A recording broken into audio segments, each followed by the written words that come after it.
The Marriage of Figaro is perhaps the first smash hit rom-com musical in history, with a story by one of the greatest of French authors and a soundtrack by perhaps the greatest musical genius who has ever lived.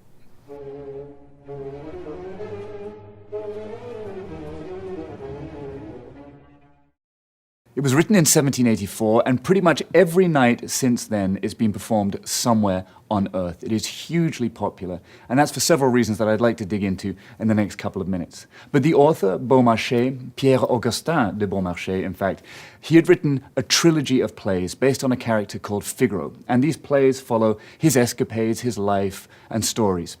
The first play, The Barber of Seville, had been a huge success, and off the back of that, Beaumarchais wrote a second play called The Marriage of Figaro. Now, this play was controversial when it first came out because there was a lot of anti-establishment, anti-aristocracy, and anti-authoritarian language in it.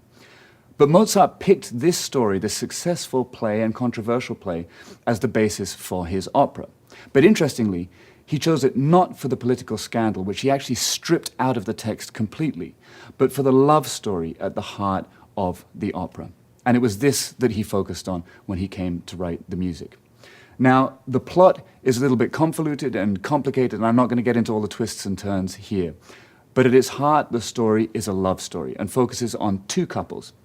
Figaro, who is a servant, and his bride-to-be, Susanna. And on the day that we meet them in the opera, that's the day of their wedding.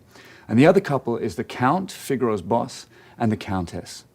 They have been married a while, they've fallen out of love. The Countess feels like her husband is not showing her enough love. He, in turn, is chasing after every woman he can find. And on this particular day, he's chasing after Figaro's wife-to-be, Susanna. And he wants to exercise his ancient and obsolete droit de seigneur, his right to have his way with her before she gets married. And of course, chaos ensues. The play is a series of farcical and brilliant and funny scenes where people dress up as one another to try and trick one another. No one knows what's going on. The Count is misbehaving. Figaro is desperate to stop him.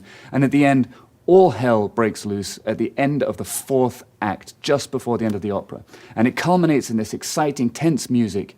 And then there's a key moment, the arrival point of the opera, where the Count realizes his mistake. He realizes how much he loves his wife and needs her. And it's this moment that I want to talk to you about.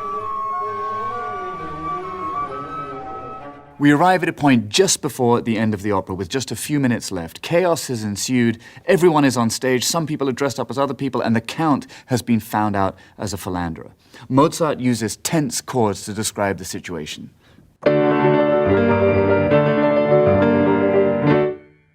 And we arrive at this moment of tension. Everyone is poised and looking at one another. The Count realizes the error of his ways. He also realizes that he does love his wife. So he turns to her and asks her for forgiveness. And the way Mozart describes this in music is breathtaking. It's breathtaking through its simplicity, its honesty, its purity, and its ability to speak directly to our souls. The Count asks for forgiveness.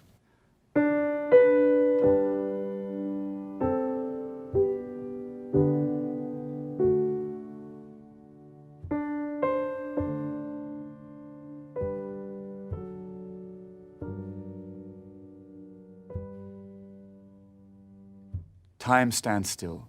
What will she say? She forgives him.